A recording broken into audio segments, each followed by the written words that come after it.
મેં મારી આરએનએ અને ડીએનએ ની ડિસઇન્ફેક્શન ચેમ્બરમાંથી સાચું જન્મો અને જન્મેલો હોય એ તો કંઈક ડિઝાઇન થઈને જ આવ્યો હોય.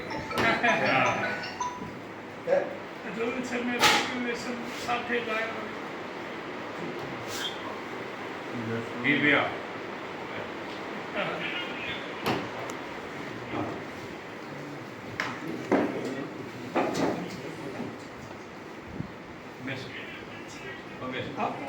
અહીંયા ઉપર આવું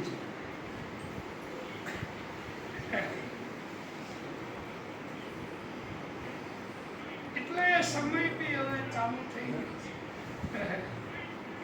સમય ઇન્ડિયાનો વાળો સાજો હર કોઈ ચીજ ઉપર અંતિમ તારીખ આ વાળા રાજકારણી બધું મૂકીને મુસલમાનો લાગવાનું કીધું ને પ્રોપર્ટી આકારણી કરી પણ નીકળવા નહીં દે. જરૂર છે ત્યાં સુધી રાખશું ભાઈ મોશન ડુબાડી દઈશું. કમાન્ડિંગ પાવર છે ઇન્ડિયાનો યુટીઓ છે.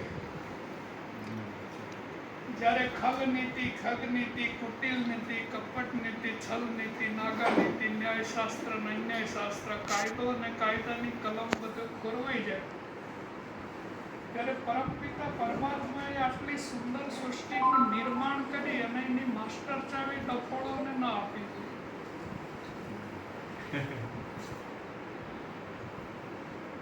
એના માટે બહુ બધા યોગ્ય પુરુષો દયાળુ હોવું જોઈએ કે ભાઈ એના માટે બધું સમાન હોવું જોઈએ. જો રામ હતા તો એ પહેલા રાજા અને પછી ભગવાન.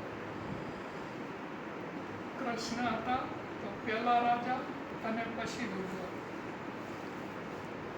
મહાવીર આવ્યા તો પહેલા રાજા અને પછી ભગવાન.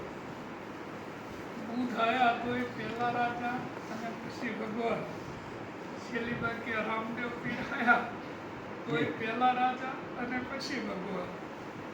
ગુરુ ગોવિંદ સિંહ આવ્યા તો એ પહેલા રાજા પછી ભગવાન. મોહમ્મદ આવ્યા તો એ પહેલા રાજા પછી ભગવાન. એટલે પહેલા રાજા અને પછી ભગવાન કેમ? તો રાજાશ્રીએ જ્યારે સમાન દ્રષ્ટિ ધરાવે કે ભાઈ સમસ્ત દેશનો એક પણ બાળક છે એ પોતાનો છે, હર કોઈ માતા પિતા છે એ મારા જ માતા પિતા છે, જ્યારે એ એકત્વને પ્રાપ્ત કરે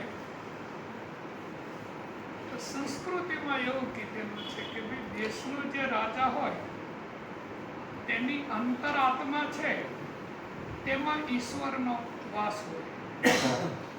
એટલે આપણે તો મોદી સરકારને એટલો ઓપરેટ કરી રહ્યા છીએ ભાઈ એ દેશના રાજા છે અને એની આત્મા જે છે એમાં ઈશ્વરનો અંશ હોય એટલા માટે આ સમજ આવે ને. એમનો ભોગો એટલે કરી રહ્યા છીએ કે સંસ્કૃતમાં લખેલું છે કે ભાઈ દેશનો રાજા હોય એમાં ઈશ્વરનો વાસ હોય, એ ઈશ્વરનો અંશ હોય.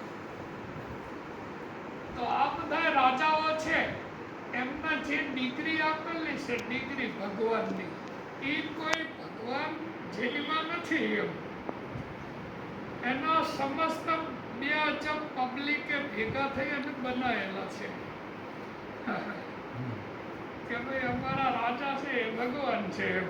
કારણ કે બધાને સમાન ન્યાય આપે, સમાન દ્રષ્ટિ. અને એક રાજા છે એ જો સ્વતંત્ર ડિસિઝન ના લઈ શકે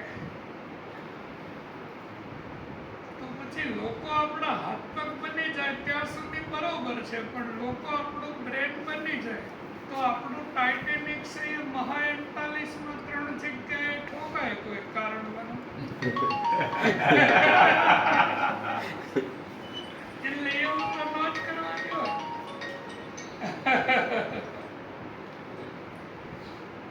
એટલે આપણે બધા એની રાહ જોઈ રહ્યા છે કે ભાઈ કલ્કી ભગવાનનો અવતાર થશે. બીજો તો કઈ આધાર છે નહીં આપણી પાસે, અનુમાન છે. બાકી તો બધા મહાન પુરુષો હતા છે.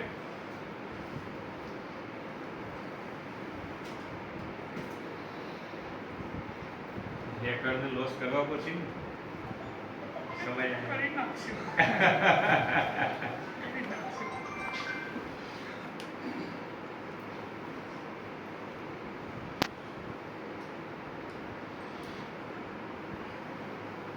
ક્વોન્ટમ થિયરી મારો કોન્સેપ્ટ છે એટલે ક્વોન્ટમ થિયરી અમે ક્વોન્ટમ સ્પીડ રીડિંગ નામનું વર્ઝન પ્રાપ્ત કરેલું છે 17 વર્ષની ઉંમરે.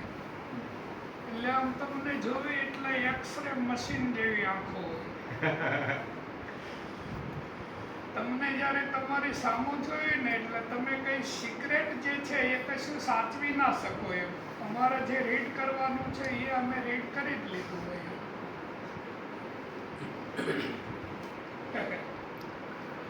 તમારા મનને તો અરીસાના જેમ વાંચી લે, એમાં કોઈ સંદેહ નથી. પણ છતાં બી જેટલું સિક્રેટ જીવી શકાય એટલું સારું એમ. Simple consciousness, self consciousness, cosmic consciousness, six sense, awareness, supreme cosmic consciousness. તમે કઈ કોન્શિયસનેસના મેથેમેટિક ડેવલપ કરેલી છે? તો તમે જે અત્યાર સુધી એજ્યુકેશન લીધેલું છે એ કોન્શિયસ માઇન્ડનું છે. હવે એ ખાલી સ્વર અને વ્યંજનની ભાષા છે. તો એ તો બધું પાણી ઉપર સબસેબીય છે. રોયલ જે એજ્યુકેશન છે એ સબકોન્શિયસ છે. એમાં કોઈ સ્વર અને વ્યંજનની ભાષા નથી, લાઈવ છે, વિઝ્યુલાઇઝેશન.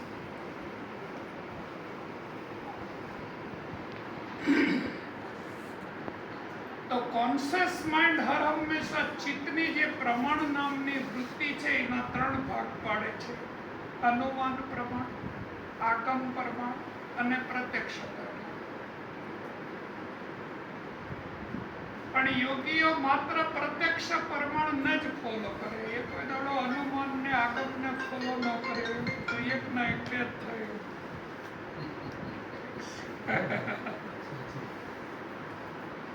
અમે કેવી તમે માની લો ને એવું નહીં. એનો જે પ્રોગ્રામ છે એ ટેટ પ્રોગ્રામ હોય, એકદમ ઓપન. એવી આ ટેબલ છે તો છે એમ. પછી તમે એને માનો ના માનો એ અલગ વાત છે. પણ એક યોગી તમને અંગુલી નિર્દેશ કરે તો એને વિઝ્યુલાઇઝેશન કરેલો હોય પ્રોગ્રામ. તો એ કીધું હોય ને એને માની લીધું હોય એવો ન હોય. પ્રેક્ટિકલ અને પ્રયોગ. એટલે આ સમય છે એ કોઈ દાડો એવો જોયો નતો. આપ તો બધા પિતા સમાન છો એટલે તમે તો વધારે સમય કાઢ્યો છે પૃથ્વીની પ્લેટમાં. આ પિતા સમાન છો, અમે ક્યાંથી હોય, અમે તો બાળક નહીં આવતા. એટલે તમારો જે અનુભવ છે એ અનુભવને અનુલક્ષી અને મને કહો તમે કે તમારા જીવનની અંદર તમે જે સર્ચ કરતા હો છો અત્યાર સુધીનું જીવન, તેમાં કઈ પરાવર્તન આવ્યું આપણે પહોંચતા પહોંચતા? કઈ અમે તો બધા વૈભવમાં જીવતા હોય એટલે કમાવું, ખાવું, ઊંઘવું, બાપુ, અમે બીજું શું હોય. તો કરવાનું રિસર્ચ જ ના થતું હતું. હા, એ વાત. માઇક કેટલા પદાર્થ હલકા વિચારે છે અને આજે હું માઇક પદાર્થોનો બહુ હોય હા. સંસાર જીવ નથી. જીવનનો મિનિંગ થાય કે આપણે ઇન્ટરનલ જીવન કેટલું જીવ્યા છીએ, અંતર્મુખ. આપણે જીવન બધું જન્મથી અત્યાર સુધી બારે જીવ્યા છીએ એન્ડિંગ ત્યાં અને બારે જીવ્યા છીએ જીવન બહિર્મુખ. તો હવે આપણને ભય બી લાગે છે મૃત્યુનો. અને કાલે મૃત્યુ આવી જશે અને જે કામ કરવાનું હતું એ તો થયું જ નહીં, એ તો સાઈડમાં જ રહી ગયું. હોદ્યા તમને ત્યાં આવતા જે મોક્ષ અને મુક્તિ કે જે કે આપણે જેને મુક્તિ કહીએ છીએ, તો એ તો તમે ઇન્ટરનલ જીવન જીવેલા હોય अपने આપમાં, તો જ વ્યક્તિ પૂર્ણ થઈ ગયેલો હોય. કોઈને કોઈ ફરિયાદ ના હોય કે ભાઈ આપણે જે છીએ સંપૂર્ણ છીએ. તો એના માટે કોઈ જન્મ કે મૃત્યુ કે જરા કે વ્યાધિ કે ઉપાધિ એવું કશું હોય નહીં.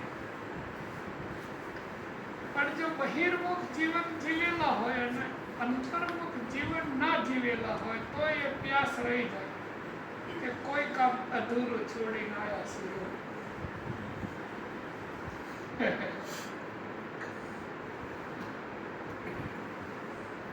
એટલે જે જીવન બચ્યું છે એ જીવનને હવે સાર્થક કરી દે.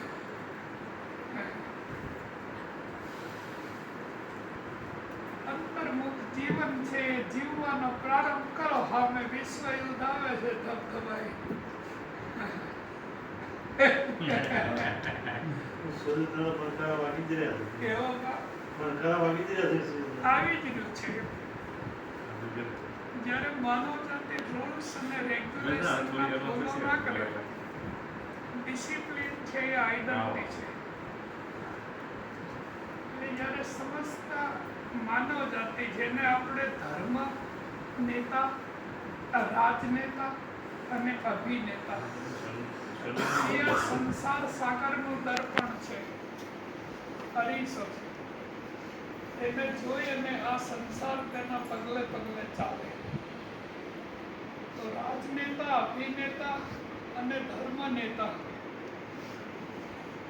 બધાય જ્યારે એનર્જી છોડી અને પદાર્થ પાછળ પડી જાય